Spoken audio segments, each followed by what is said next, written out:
So again, welcome everyone. My name is Derek Tonico, and I'm a Director of Programs here at the National Center for Family Philanthropy. And if we go to the next slide, thank you. Thank you for joining us today for this community conversation. This is NCFP's third community conversation of 2023. As you may know, these community conversations are topical webinars on issues and trends in family philanthropy and are available to the field at large.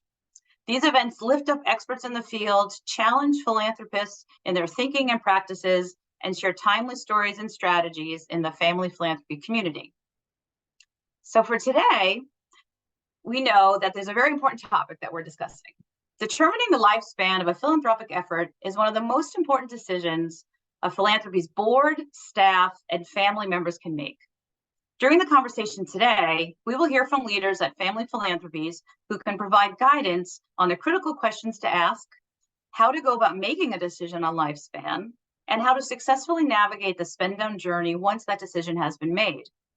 In this webinar, we'll explore these framing questions, the ones on your screen. Would your philanthropy have more impact and better meet community needs by spending more or all of its assets in a limited time frame instead of existing in perpetuity? How does a philanthropic family make this decision about lifespan? What plans must be put in place related to grant making, investing, staffing, and communications while a lifespan decision is being considered or when it has been finalized? And lastly, how do you successfully navigate the spend down journey once that decision has been made? So before we get started, I very briefly want to talk about our webinar technology. I know you probably all have been on lots of webinars in the past few years, but we really want this webinar to be interactive. So please submit your questions for the panelists. To ask a question, please use the Q&A box, which you'll find at the bottom of your screen, as it's indicated on the slide here. And when sending in a question, if you wish to remain anonymous, please indicate that.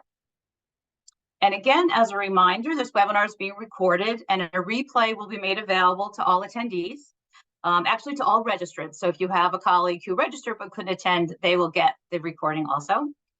If you experience any technical issues, please reconnect to the technology, or you can email my colleague, Jason Bourne. His email is on the screen to provide assistance. And as always, if you'd like to, you can chat with us on Twitter about today's webinar using the hashtag NCFPWeb. So before I introduce the speakers, because I know that's why you're all here, we just wanted to do two quick polls. So the first poll is to see what's of most interest to all of you joining us today. This will help our speakers get a better sense of what to emphasize in their comments. And so our first poll, as you see, is just a multiple choice question with some of the key topics that we know are of interest to those who are considering lifespan, have decided already, or just curious about it. So we'd love to get you to fill that out and let us know what you're all doing, which is lovely. Thank you so much. Just give folks 30 seconds, a minute to do that. So it's great. It feels like it's a little bit of a race, like in the lead right now is making the spend down decision. I realize you all can't see that, and I'm talking about it because I can see it, but we'll share the results. Perfect. So we can see that a couple of things that are top priority are making the spend down decision and how programming and grant making change during the spend down journey. So that's really helpful for our speakers to know. Obviously, communicating the decision, how you retain staff, and your financial strategy are also important and of interest, but it seems making the spend down decision and looking at how programming and grant making change are your top priorities. So that's very helpful. Thank you for that.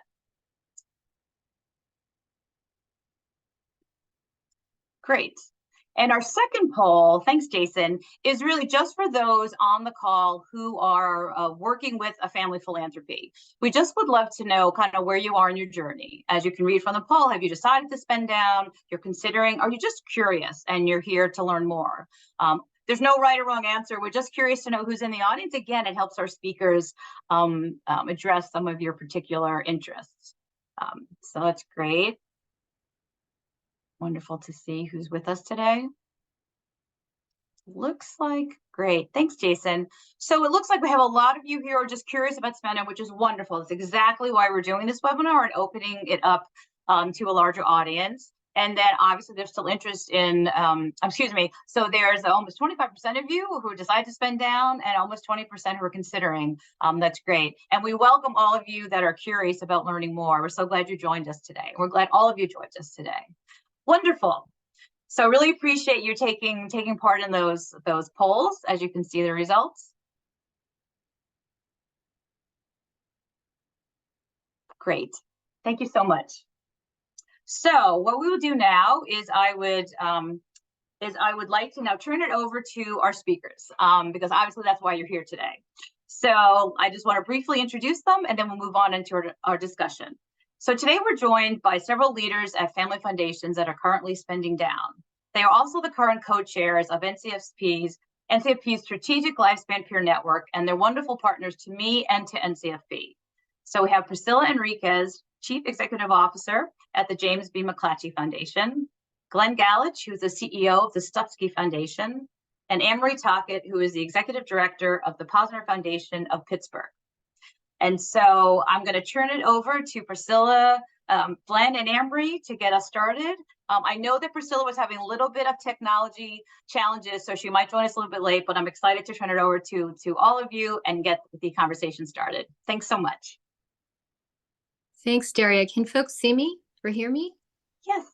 Okay, good. I'm on my phone, so I had a tech challenge, but I'm just super happy to be here and really grateful that you've all joined. I think it's a record audience to this webinar, so thank you for being here. Let's see. So yes, I joined the James B. McClatchy Foundation in 2019. They were actually founded in 1994 by James McClatchy of the McClatchy Media Company and his wife, Susan, with their own resources. It has nothing to do with the McClatchy Media Company at all. And they were focused on the needs of English learners on the First Amendment in California's Central Valley. If you look on a map, it's that middle strip of land, which really takes up a lot of the geography of the state of California. And a wonderful, rich region, lots of history, complex issues, but really a vibrant place for the people who live there. Fast forward to 2016, which is interesting because I had actually thought maybe it had something to do with the election, but the board decided to spend down. And, you know, it really wasn't for them a drawn out conversation. James had already passed. Susan they don't have any heirs together. And they felt that they wanted to address problems today versus later. And so we've been on this spend down trajectory, trying to come up with a plan, which we now have. We're calling it a Sunrise Plan, which I can talk about later. But that is the foundation. And we are focused now on a multiracial democracy. And the way we want to achieve that is to center multilingual learners and their families, advance the next generation of inclusive leaders, and advance community-powered local journalism. So with that, I will punt it over to Anne-Marie. Thanks, Priscilla. It's a hard act to follow. I'm Anne-Marie Tockett. I'm the Executive Director of the Posner Foundation. We're located in Pittsburgh. And the Posner Foundation's been around since 1965, but it was only in the last 5 or so years that the family and board of trustees came together to discuss whether another 65 years or more would be appropriate. And the reason I'm here is because the answer ended up being no. So we are one of the furthest out. We've about 17 years to go, and I'm as much in learning mode in these conversations as I am in present mode. But this was really a board-driven decision, and the staff, you know, at the time I was the only full-time staff member, a very small staff foundation, was really tasked with doing the research and finding learning resources like this one to bring the board along in its decision-making process. So we are a global grant maker. We have 5 program areas, and we'll talk, I think, a little bit more about strategy, but one of our challenges is how narrow is too narrow and how broad is too broad. So I imagine some of the folks in the audience are having similar conversations as you consider spend down and what impact looks like, and when you consider the legacy of the foundation, what you want the story to be. So all good stuff to come. And I'll punt it to Glenn. Thanks, Anne-Marie. And this is not the first time the 3 of us have been on a panel together. I like to refer to our little trio as the Spend Down Roadshow. So thank you all for joining. You're the largest audience we've ever had. I'm totally blown away by how many of you have signed up to be a part of it. I'm grateful, really grateful. And I'm sitting in the Salt Lake City airport, so I apologize for the background noise. You might hear that one of the gates is about to board. And so if you need to get to your gate, go ahead. I understand. I'm with the Stupski Foundation. We have been around for about 25 years. The first 16 to 18 years was as an operating foundation. So a really unique model in itself. The Stupskis were never afraid of innovation and being different. So when Larry Stupski passed away, the foundation took a bit of a pause. It was an education reform working nationally. They took a pause, and they Joyce Stupski, Larry's widow, reopened the foundation as a grant-making spend-down foundation in 2013, I believe it was, maybe late 2013. I was hired in 2015, and we did a strategic plan, as we all do in the foundation world, and by 2019 we were ready to go. So we set a 10-year trajectory at that point.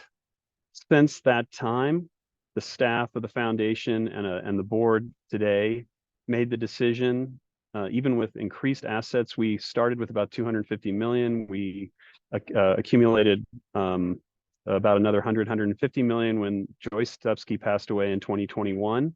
But the staff and the board decided at that point, going against the grain again. I think what we expected was that with the increased assets, we would extend our spend down date. We actually decided to expedite it.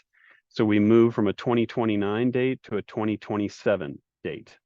We really love spending down. I don't know how to.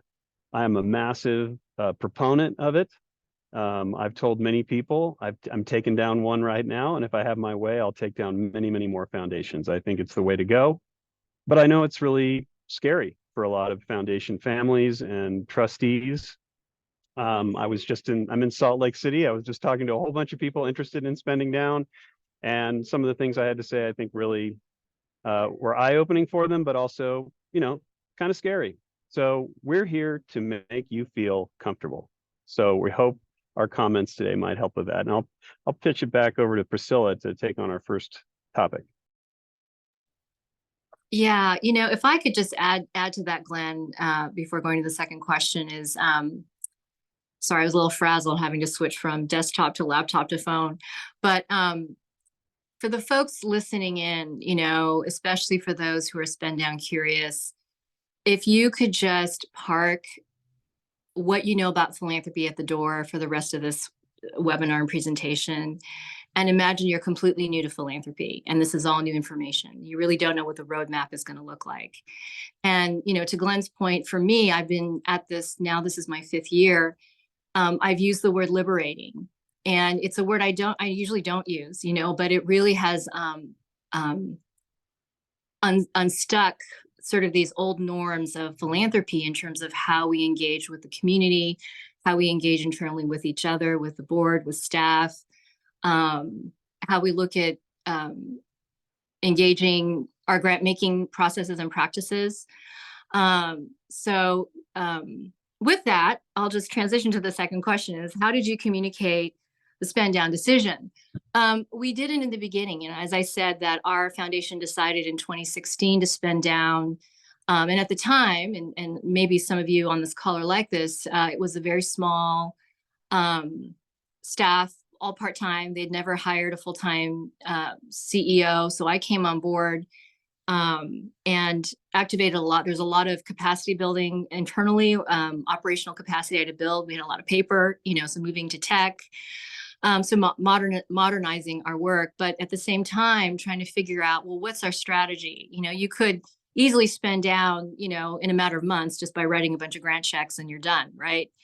But I knew because of our region, and this is what's unique about all three of us, I think we're unique in terms of our purpose and where we're located and our mission, but because the California Central Valley is so under-resourced with philanthropy, I knew that our spend down, our sunset could make a difference. And hence we called it a sunrise. And actually that came from a board member because we wanted to ignite greater philanthropy and investment in the region. And so it took us time to strategize on a strategic plan. We're calling it a sunrise strategy, a sunrise plan. And we just launched that this past June. So, you know, it wasn't quite a linear process. It had some twists and turns, which I think needed to happen for us to learn what, you know, which direction we really wanted to go in. And already just a few months in, I find my thoughts evolving around what we might do. And so we're in this communications mode. There's a lot of things that happen when you're sunsetting, you know, in terms of staff's role, and, you know, the decline of the grant making dollars does have an impact, which actually I think is a good thing, because it forces you to flex other kinds of muscles that you've never flexed before in terms of how you engage with community, and what philanthropy really means and can do in the places that you're serving. So we're working on our comms plan. And the first is that we're calling it a sunrise. So, all right, with that, I will hand it over to Anne-Marie. I have way less interesting fodder for this topic than Priscilla, but since we're so far out, so I should have said we made the decision at the end of 2020 to spend down over a 20-year time frame, so ending in 2040, and that gives us about 17 years to go. So, you know, one of our first questions, we have a pretty detailed work plan about, you know, what things we need to tackle now, which can be safely kicked down the road for later.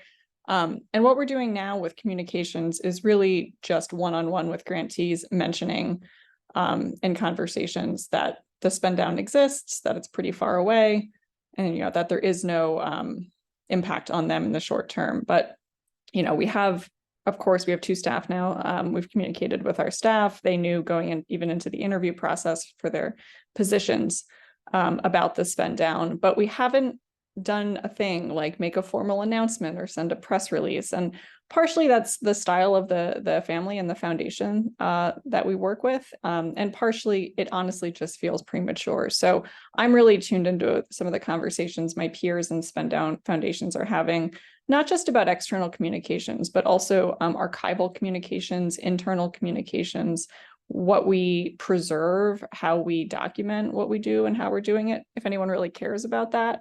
And if not, you know, what the right role for comms and a very small staffed family foundation is. And I think an additional consideration here is that we often do grant making anonymously. We're an invitation only funder. So the role of communications in its entirety is an evolving question for us. And the spend down is a bullet point beneath that. Glenn? Thanks, Anne-Marie. I was going to pass on this topic because we were not in a position of really needing to communicate because we had shut down for a couple of years before we reappeared. And we were not a grant maker before that. So it was, in some ways, I really,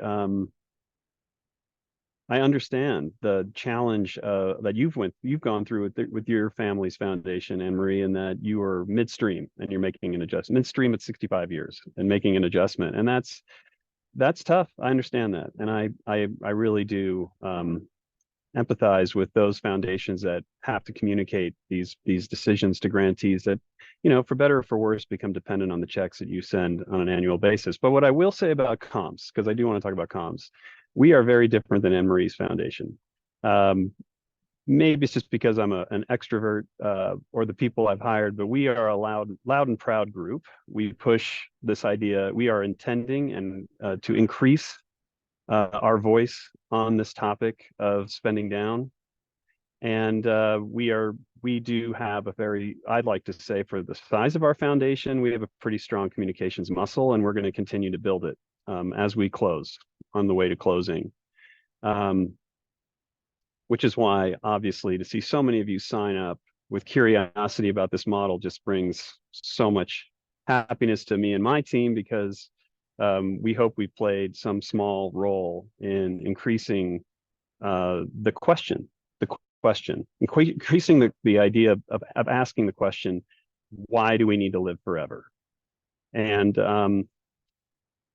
what I really hope we can spend more time on in the future is what cost to your grant making, to the grant making good you seek to do is there by living in perpetuity? What arrangements, what investments, what decisions do you have to make that potentially deprioritizes the humanity you seek to help to perpetuity itself? Just a question I leave hanging out there. What decisions are you making in your investment side? What decisions are you avoiding when you hear from grantees that they need more in a desperate moment to save what you can to be around forever and to live on a 5% payout? These are questions. So what I'll say, and then I'll stop, and I know we're going to get into grant making practice and strategy next, and I'd love for Priscilla to start us out on that, because Priscilla's done an incredible job of developing a wonderful strategy for McClatchy. I just would say the number one thing that has been of tremendous benefit to us, and we communicate about it all the time, is that our sector is one of control.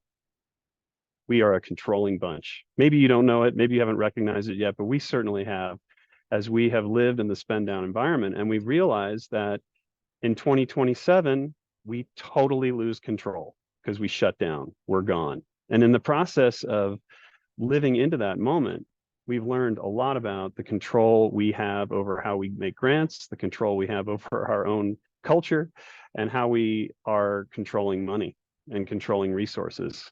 And so it's been quite liberating. Priscilla used the right word. It's been very liberating to unleash or undo that control, to let go, and to see what happens from that, which is just, in my view, it's been the most exciting philanthropy to be a part of. And it's certainly the most incredible gatherings are when people from spend down foundations get together, because it's like a challenge to see who can do more liberating philanthropy together.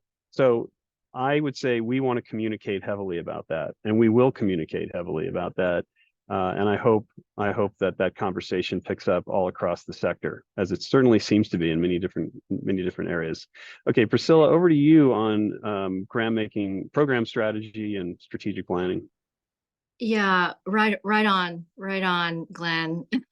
So just a reminder, as I started off, folks, park what you know about philanthropy at the door. This really is a different mindset once you embark on it, because you need to be intentional about how you go about your spend down. At least that's my view. A little bit on the communications and the strategy. One of the things, I have to give a shout out to my Chief Impact Officer, Ms. Diavola, and our grants director, Madeline Porter. They've engaged in a lot of conversation with grantees. That's the other thing too. I think it's really heightened staff's interaction with grantees. And, a lot of foundations do that well. Most don't, I'm sorry to say, because I think there's that power dynamic. And I know that there's a movement around trust-based philanthropy and funders really intently trying to listen. And the only way to do that is just to do it, and make mistakes along the way. And in as much as you try to equalize the power dynamic, you're always going to have the upper hand because you're the funder. But I think most grantees, they're great people, and they know that you're trying. And so for us, it's been, again, liberating to have those open conversations. One of the things that's, again, unique to the Valley, we did a pilot grant making. Just a quick footnote on McClatchy Foundation. We had a different name when I started. It was a Central Valley Foundation, and we have a community foundation with the same name. I mean, it's just, there's a long story behind that. I knew it was going to be a problem, so we changed our name. And Jim McClatchy did not want a monument to himself, so Susan thought it would be fine since we're spending down. So in our pilot grant making, we found out that 39% of our pilot grantees had EDs that were underpaid or unpaid. And these are mostly BIPOC led, which is an injustice, right? And so we want to correct that. So we're using that data point is in part of our comms. And I think to Glenn's point about how comms really makes a difference about what you're doing, how you're doing it, the metrics that you share to support that communication strategy are critically important. So I think for us that, it's like communication / grant making / program strategy kind of all converge now. And those candid conversations with grantee partners, it's tough, but you have to have them.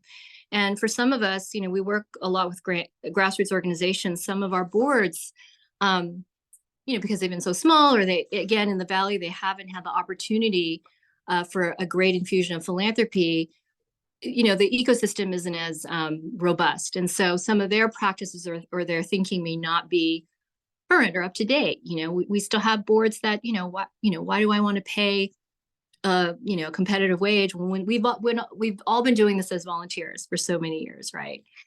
So anyway, that's just one snippet in terms of how our grant making strategy has changed, is changing, and I'm sure evolving. Misty calls it human-centered grant making. Others call it trust-based. I think that even those terms will evolve. So, all right, Anne Marie. Thanks, Priscilla. I was just taking furious notes on some of the things you were saying. The Posner Foundation's had such an interesting experience since deciding to spend down. I'm the first staff person at the foundation, and that's because about 10 years ago, there was a big upload of assets into the foundation.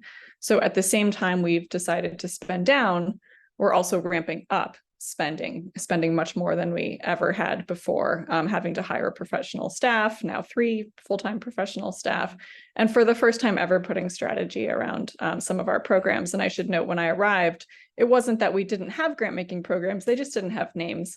And so we've named them, we made a mission statement, we made a statement of values, a vision statement, all of these things didn't exist. And so we're really building a foundation at the same time as figuring out how to shut it down.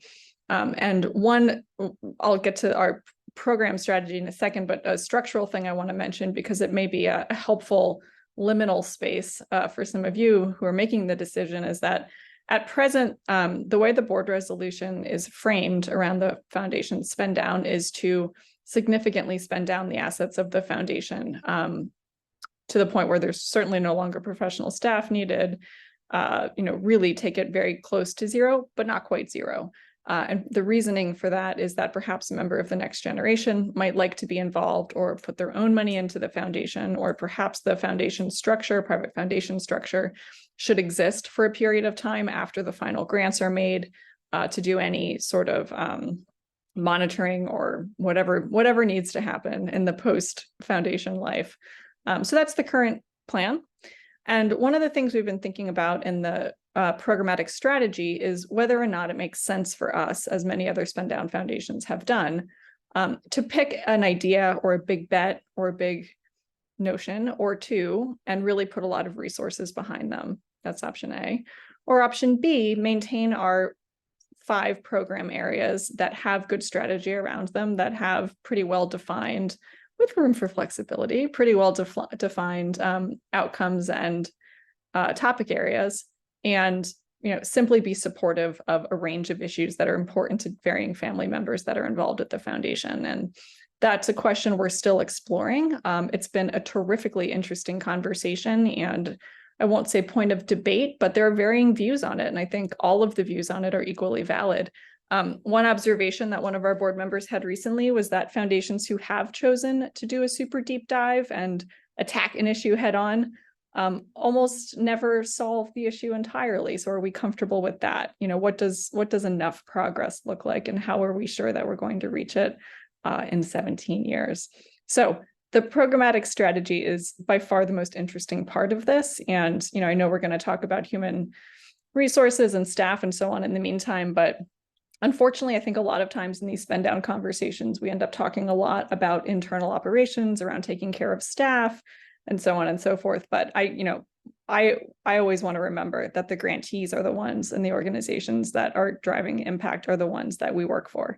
So just a helpful reminder that I give myself daily.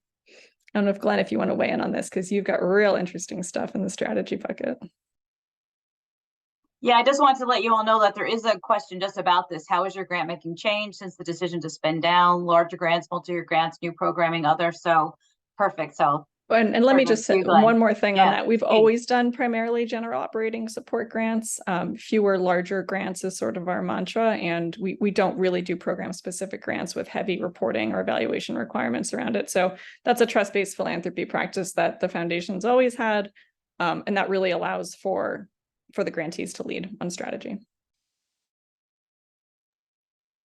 What you just said there, Daria, that question, because I struggle to say things in discrete, in simple form. That could take me an hour to go through it. But what I will just try to do is go for a couple of things. And I'd say these are recent developments for us. As I mentioned earlier in my prior comments, we did a lot of introspection after Joyce Stupski passed away in 2021 and 2. And I'll tell you, the one thing that has really, what I'll say first is, if I didn't say it earlier, is once you make a spend down decision, once you've broken the cardinal rule of foundation work and said we're not going to be here forever, we're gonna do more rapidly and spend down. It's been interesting to me just that in the conversations I've had with lots of other spend down leaders, and you have two others here who I believe have had a very similar experience. Priscilla was already talking to this. Once you break one big rule, it's funny how many other rules you start to question. And they're not even rules, right? They're like these practices that have developed over time in our sector that I believe inhibit our ability to be as community centered as possible. The foundation sector, and I'll just say this in my experience, is so donor centered. It's all about the donor. We put our names on these foundations. We make decisions about what we like, what we think is good, what's good for the world. We're worried about our families and making sure that they are having a good experience in philanthropy.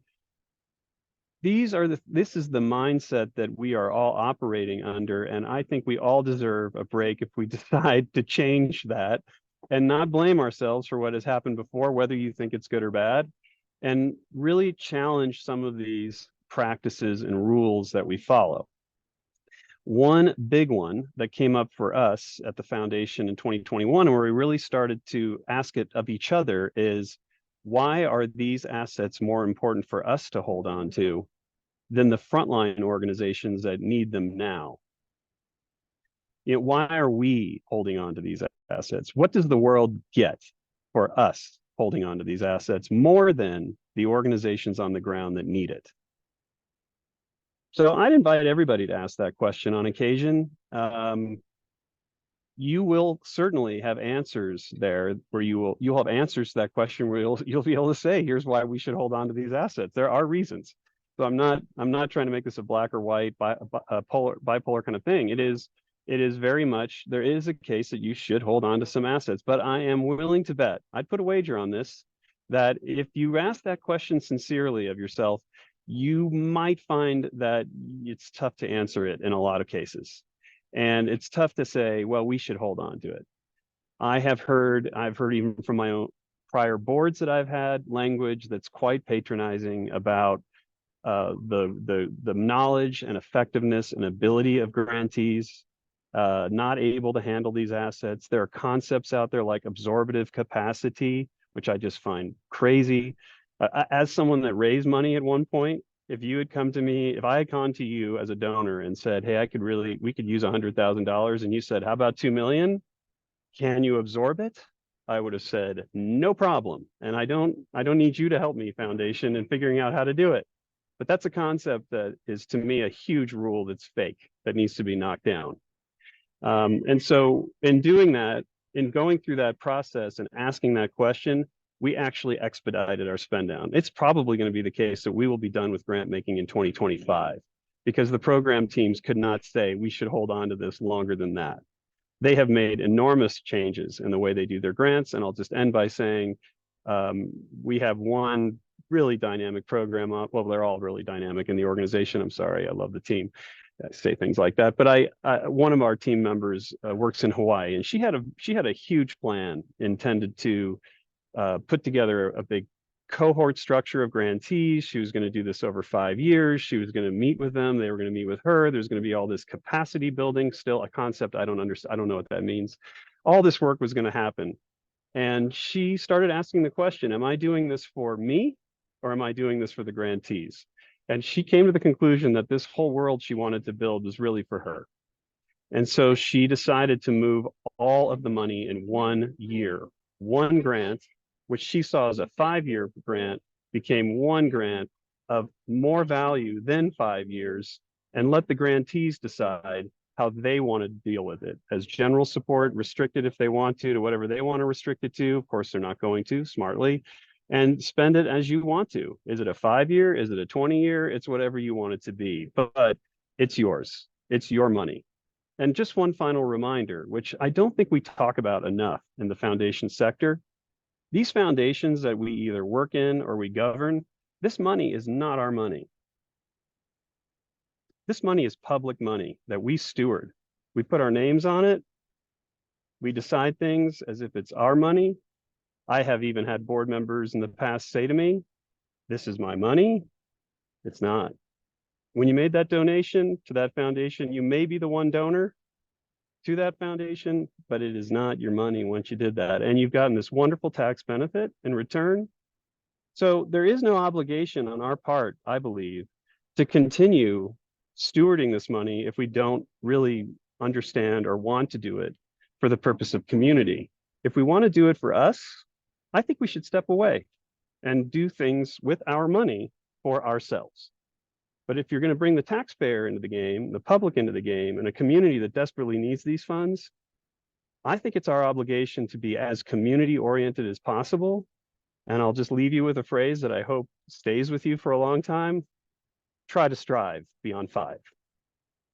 Try to strive beyond 5. You don't have to go to full spend down, but I would hope that in the next years, you can challenge yourself to strive beyond 5. And I think we need to talk about investment, or if we have time for it, although I think we're near the end. Daria, if you want to do that, cut us off and go to Q&A, that's fine, or I'll go to Priscilla on investment. Well, I think we have a lot of interest about grant making strategy and program, how that changes. So Priscilla, if you wanted to address that, and we have plenty of time, you know, I mean, we're already answering questions, so we have like plenty of time left for you to continue. Great. Are the questions in the chat reflective of the program curiosity around programs? And yeah, so we have there was a question that I read about the program strategy and grant making. How does that change? And also is one of the top things in the polls. So there's a lot of interest on that. So if you wanted to speak to that, there's also a question about what is it like being on staff of a spend down, or knowing you'll be without a job at some point in the future. So yeah, we have several hours. I want to ask many at once, so please go ahead. So much. I can talk forever too. Well, again, right on, Glenn, and strive beyond 5. I have a comment on that. You said something about community, and I think that's the other piece on the grant making strategy is it really cements how you feel about community and challenges you to let go of those old norms in grant making, and you lead with community. And that's a quality, that belief that I have, and my team too. And I know everyone here is community minded, but when you're in a spend down mode, for us, a sunrise mode, it's a completely different thing. You really try to listen. We've had hard conversations, you know, and in as much as you try to show up genuine and authentic, you know, we've had some partners express disappointment, anger, frustration. You got to receive it, and you can't be defensive. I've had so many conversations with funders where they, you know, they get defensive. Sorry about that. They get defensive, and, you know, on the reporting, and, you know, ditto to what Anne-Marie said, you know, operating grants, multi-year grant making. We are now moving towards conversations versus written reports. I had a big funder, just another example, you know, want a quarterly report. A quarterly report? Are you really? You know? So you've got to suspend your beliefs on what you think is working. Because well, frankly, ask yourself, are these practices really working for you right now? You know? So on staffing, what I want to say, what's it like to be a staff? I mean, you know, you have to be all in, you know, on this. It is a scary proposition, I would imagine, as a staff member, knowing that, you know, your end is in sight. But it forces those conversations internally. We've had a lot of really open conversations about, well, how long you want to be here. You know, of course, as the leader, you know, you want to retain, you know, as much, you know, you want to retain your staff. And but you can't dance around the issue. You just have to be open and honest with each other. And that really changes the dynamic in the workplace too. That's the other liberating thought. We talk about pay, we talk about titles, we talk about, well, do you want to go back to school? Do you want to take a sabbatical? Imagine your current workplace. Do you talk about those things? Probably not, and it probably helps for us because we are a small team. But it's really, been a good thing, I would say. It's a good workplace practice. It's a good grant making practice. It's a good philanthropic practice.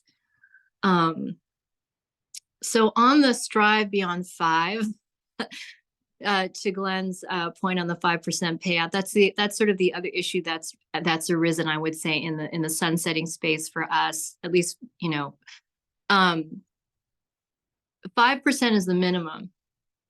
And imagine if you just gave a little bit more, if you gave half a percent more, do the math. Maybe the first thing is, what is your payout? Do you know what your payout is? If 5% is the minimum, how can you maximize your work? So you don't have to sunset. You could increase your grant making. Obviously, you don't want to harm your corpus, but if you're not going to be in the sunsetting mode, but there are other ways, and it might open the door for you to sunset eventually. So that's sort of like kicking the tires, if you will. All right, Daria, are there any other questions? We have lots of questions. It's really just which ones you want to tackle. So we had a question, how did your program strategy change because of the decision to spend down? How did you align your board and organization leadership on the Sunset Sunrise plan? And how do you tackle strategizing spend down in a multi-generational framework, making sure legacy is preserved and generational wishes are met? So that's a lot. Yeah. Well, I have a lot to say, but I want to open it up to Anne-Marie and Glenn.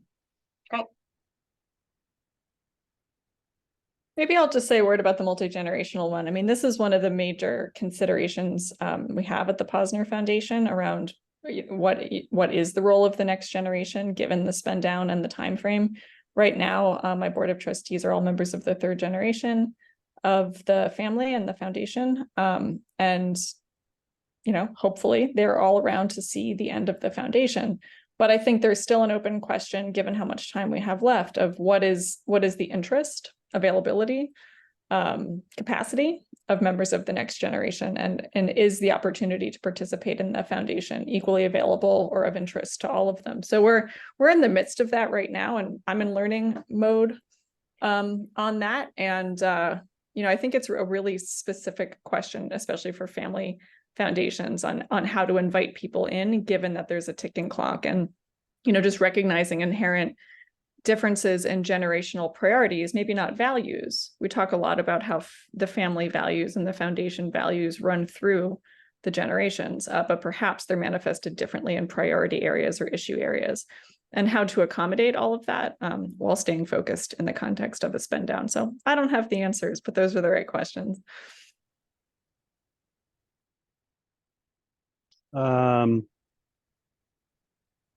I don't know how to answer this one because I think it's going to be very unsatisfactory for whoever asked the question. I don't care about legacy personally. I mean, the family has a huge legacy. The reason they have the wealth they have is because of amazing business prowess, and they're known for it. So I don't worry about how their legacy shows up in their philanthropy. What I guess I'd say is I hope there is a legacy in that we did not worry about our legacy. That's the way I'll put it. And I hope, I'd love to see more of that myself. I mean, we do have their name on the foundation, and I sometimes wonder, like, do we need to? Again, it's not their money, but I don't think we worry so much about that. And in fact, one of my favorite moments a couple of years ago, one of the family members did join the board after what I thought would be the last family member passed away. One of the next gen members, we the staff, invited onto the board, and after some reluctance, she decided to join. And she said, "I sincerely hope that we are not going to review the ancient documents of the Stupski family to make decisions about what we give. I guess harkening back to constitutional constructionists or whatever they are. So I was really moved by that.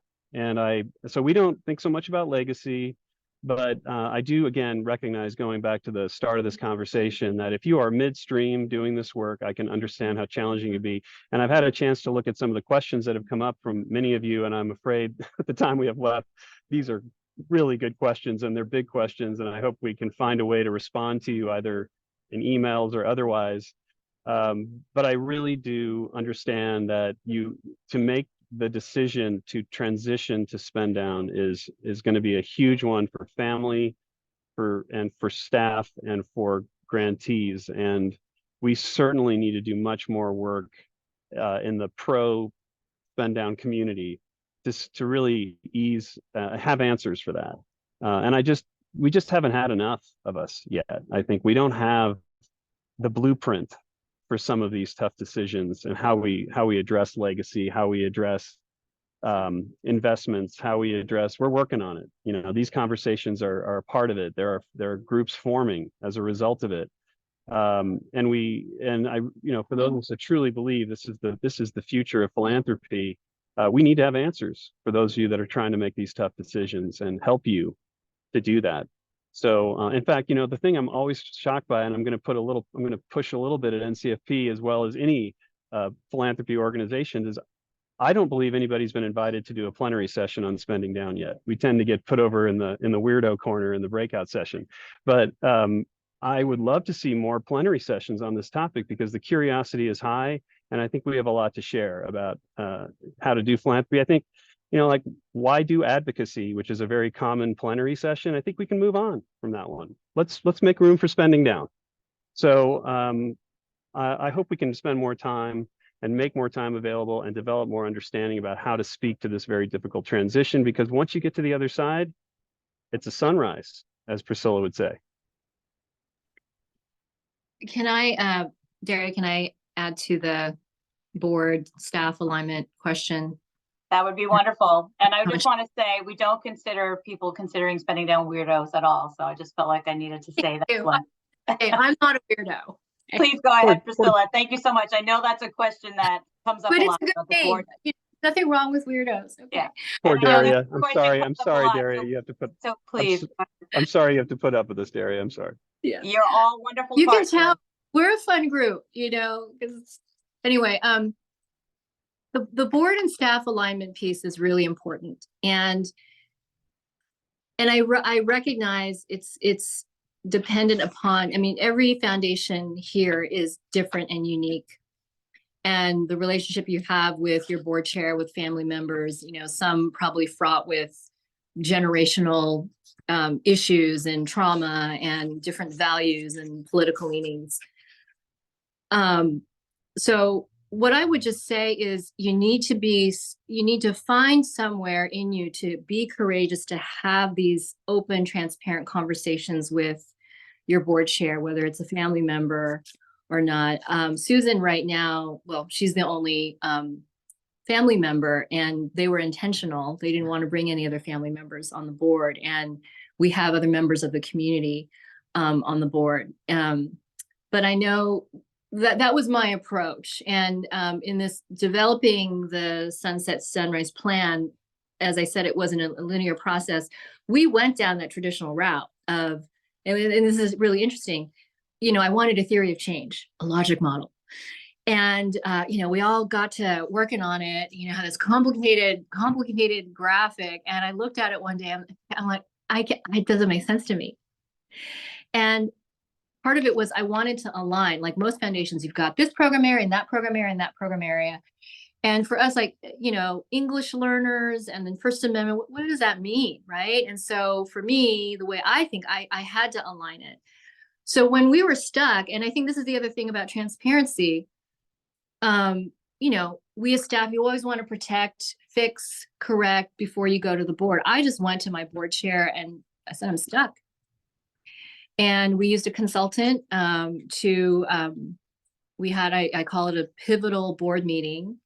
We met offsite, and it was our board chair who said, well, staff, find the nexus of these areas and come back to us. And, I was concerned about timeline. Again, these are just like constructs we've created in philanthropy. Like, I wanted to get this done in a year. So those courageous conversations are incredibly important. And I think if you can't have that, then it's going to be tough. So. All right, what's next, Daria? I think we have time for one more question. And as you can see in the Q&A, there's a question about staff retention and investment strategy. I know that's a lot more than like 2-3 minutes, but if one of you could address one of those key topics. I can say just a word about investment strategy. I'm not the smartest person in the room on this, but being 17 years away, I'll use Priscilla's word. I was really stuck on like, what are the financial and investment questions we can even be asking right now? And just a few weeks ago, we worked with our portfolio managers to run a series of Monte Carlo projections that I gave them 3 different scenarios where I said, okay, say we want to spend on a bell curve over the next 17 years where we peak and say, I don't know, year 8, and then start tapering down in terms of spending. How much money do we need and how much do I have to spend every year? Scenario 2, we called it the Mesa. Our excellent consultant, who some of you know, came up with that with me. The Mesa, where we ramp up, we flatten out for a period of years, then we ramp down spending at the end. Or just a flat spend where we spend the same thing year over year over year over year, and it's predictable and we know what we're going to do every year.